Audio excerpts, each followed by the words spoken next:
ভাইয়া, আমার তো জিপিএ 5 আসার কথা ছিল, কিংবা 4.50 আসার কথা ছিল, 4.8 আসার কথা ছিল। আমি পেয়েছি 3.25 বা 3.50 বা 3.80। এখন আমার কি ঢাকা বিশ্ববিদ্যালয় ভর্তি পরীক্ষার প্রস্তুতি নেওয়া উচিত?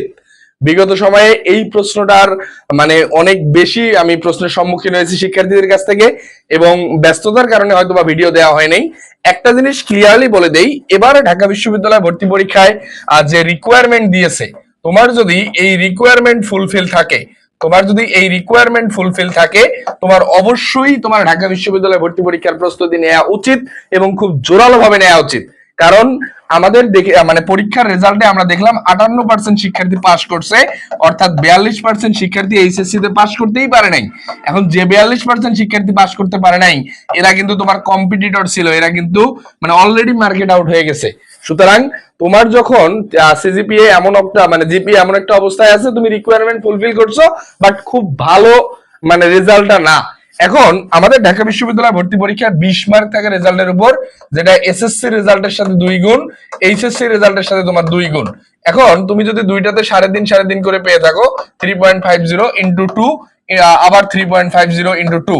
এখন এই অবস্থায় যদি থাকে, তোমার রেজাল্টের নাম্বার কত কাটা যাচ্ছে দেখো।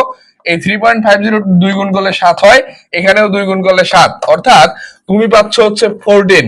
এখন 20-এর মধ্যে তুমি পাচ্ছ কত ভাইয়া?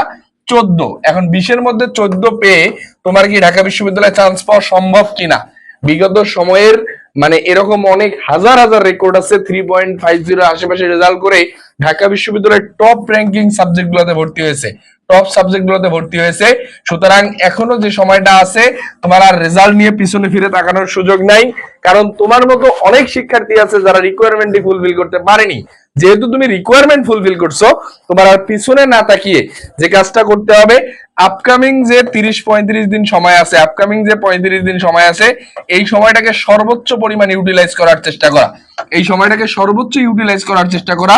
এবং এইটাকে ইউটিলাইজ করতে পারলে তোমার কি হবে, তুমি যে রেজাল্টটা খারাপ করছো, এর যে একটা ইফেক্ট মানে সোসাইটিতে তোমাকে বিভিন্ন ভাবে হিউমিলিয়েট করার চেষ্টা করা হচ্ছে, এটার মেয়াদ থাকবে ভাইয়া সর্বোচ্চ ঢাকা বিশ্ববিদ্যালয়ের রেজাল্ট পর্যন্ত। যদি তুমি চান্স পেয়ে যাও, এই বিষয়ে কথা বলার জন্য আলটিমেট লোক থাকবে না, বাট চান্স না পেলে, একই তো চান্স পাইলে না, আগে রেজাল্ট খারাপ করছো, সবগুলোর কিন্তু আবার একটা সোসাইটাল প্রেসার তৈরি হবে। আশা করি তোমরা যারা রিকোয়ারমেন্ট ফুলফিল করছো, রেজাল্টের 2, 4, 5 নাম্বার যদি চলেও যায়, তুমি একটু ভালো করে পড়লে এই নাম্বারটা কভার আপ করা সম্ভব। বাট এখন থেকে যদি তুমি মানে তোমার রেজাল্ট নিয়েই সারাদিন চিন্তা করো, আলটিমেট তো রেজাল্ট কভার আপ হবেই না, আপকামিং যে সম্ভাবনা ছিল, এই সম্ভাবনাটাও মিস হয়ে যাবে। লিখিত প্রস্তুতিতে অধিক গুরুত্ব দাও।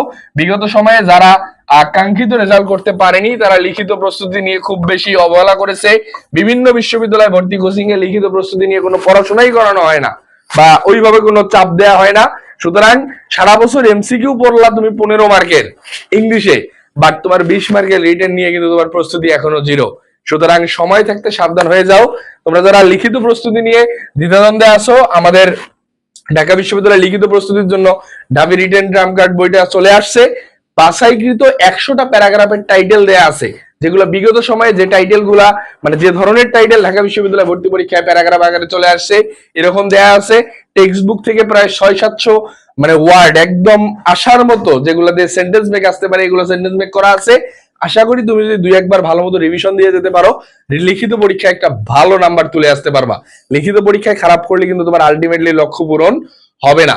রেজাল্ট রিকোয়ারমেন্ট ফুলফিল আছে মানে পিছনে তাকানোর কোনো সুযোগ নাই। দেশসেরা বিদ্যাপীঠ ঢাকা বিশ্ববিদ্যালয় কিন্তু তোমার অপেক্ষায়।